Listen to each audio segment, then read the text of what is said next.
खबर वही जो आपके लिए है ज़रूरी। एसएमडी न्यूज़ लेकर आया है हर अपडेट की गहरी पड़ताल और सच्चाई का आईना। मैं हूं आपके साथ और आप देख रहे हैं एसएमडी न्यूज़, हर पल हर खबर पर नज़र। तेजस फाइटर जेट प्रोग्राम के पार्ट्स की क्वालिटी से जुड़ी 199 फर्जी टेस्ट रिपोर्ट जमा करने के आरोप में हिंदुस्तान एरोनॉटिक्स लिमिटेड ने हैदराबाद की supplier company Tech Aero Devices के खिलाफ बड़ी कार्रवाई की है।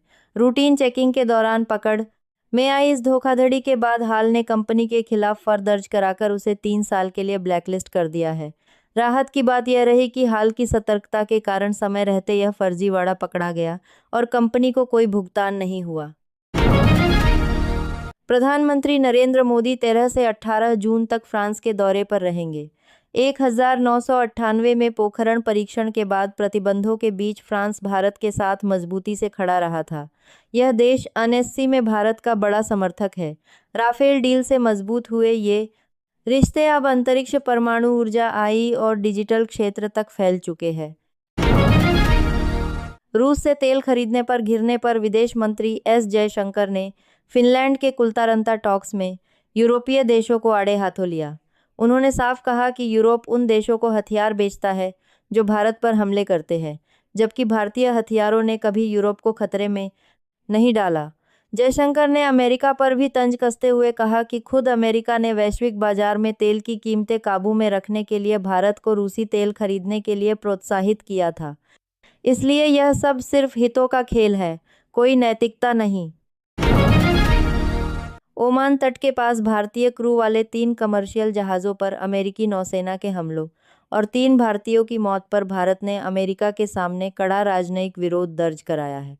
विदेश मंत्रालय के प्रवक्ता रणधीर जायसवाल ने वाशिंगटन को सख्त लहजे में कहा कि हमारे नाविकों की सुरक्षा सर्वोपरि है और ये हमले तुरंत बंद होने चाहिए। हालांकि ये जहाज़ विदेशी झंडे वाले थे, लेकिन भारत ने साफ किया है कि विवाद का समाधान सिर्फ बातचीत और कूटनीति से होना चाहिए और अंतर्राष्ट्रीय नियमों के तहत हॉर्मुज स्ट्रेट से जहाज़ों की आवाजाही बिना किसी रुकावट के जारी रहनी चाहिए। केंद्र, असम और नागालैंड सरकार के बीच सीमा क्षेत्रों में खनिज तेल संचालन के लिए ऐतिहासिक त्रिपक्षीय समझौता हुआ है। गृह मंत्री अमित शाह ने बताया कि नागालैंड के विशाल तेल भंडारों से भारत की विदेशी निर्भरता कम होगी और उत्पादन 10 गुना बढ़ेगा। शाह ने इसे सहकारी संघवाद का बेहतरीन उदाहरण बताया है। इस बड़ी खबर पर आपकी क्या राय है, कमेंट में ज़रूर बताएं। इस वीडियो को लाइक और दोस्तों के साथ शेयर करें और ऐसी ही देश दुनिया की बड़ी खबरों के लिए चैनल को सब्सक्राइब करना न भूलें।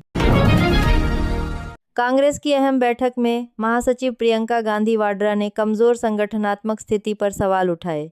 उन्होंने कहा कि जमीनी स्तर पर संगठन न होने के कारण सिर्फ आंदोलनों के बड़े ऐलान करने से कोई फायदा नहीं होगा। प्रियंका ने हर मुद्दे पर प्रदर्शन करने के बजाय जनता से जुड़े 2 मुख्य मुद्दों पर फोकस होकर काम करने की सलाह दी।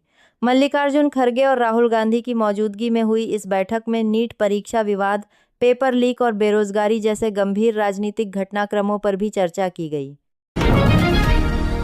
उत्तर प्रदेश में भीषण गर्मी के बीच ऊपर पावर कारपोरेशन लिमिटेड ने मई महीने में आई कुल 18,55,713 शिकायतों में से 99.24% का रिकॉर्ड समाधान किया है। मुख्यमंत्री योगी आदित्यनाथ की सतत मॉनिटरिंग के चलते बिजली आपूर्ति, बिल और मीटर से जुड़ी शिकायतों पर त्वरित कार्रवाई की गई। पीवीवीएनएल, डीवीवीएनएल और पीयूवीवीएनएल जैसे डिस्कॉम में दर्ज शिकायतों का 100% निस्तारण किया गया। उपभोक्ताओं की सुविधा के लिए 1912 शिकायत प्रणाली और ऑनलाइन ट्रैकिंग को और अधिक पारदर्शी बनाया गया है। अंतर्राष्ट्रीय योग दिवस 2026 के काउंटडाउन के तहत आयुष मंत्रालय 14 जून को सुबह 6:30 से 7:35 बजे तक विशेष ऑनलाइन योग सत्र आयोजित कर रहा है। मध्य प्रदेश के मुख्यमंत्री डॉक्टर मोहन यादव ने नागरिकों से घर घर योग दिवस कर रहा है। हर व्यक्ति निरोग के संकल्प के साथ इससे जुड़ने की अपील की है। सत्र में भाग लेने और पंजीकरण के लिए टोल फ्री नंबर 1800-3157-008 पर मिस्ड कॉल दी जा सकती है।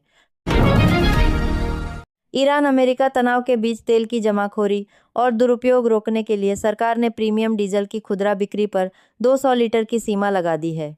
90 दिनों के लिए लागू इस नियम का आम वाहन मालिकों, किसानों और छोटे कारोबारियों पर कोई असर नहीं होगा। हालांकि भारी मात्रा में डीजल इस्तेमाल करने वाली निर्माण खनन कंपनियां, फैक्ट्रियां और बड़ी रेजिडेंशियल सोसाइटियों को अब रिटेल पंपों के बजाय अधिकृत बल्क सप्लाई चैनल से तेल खरीदना होगा। नियम तोड़ने वाले पेट्रोल पंपों पर जुर्माना या लाइसेंस रद्द होने जैसी सख्त कार्रवाई की जाएगी। नीति आयोग की बैठक में पंजाब के मुख्यमंत्री भगवंत मान ने राज्य की सुरक्षा और स्थिरता के लिए विशेष श्रेणी राज्य का दर्जा देने की मांग उठाई है।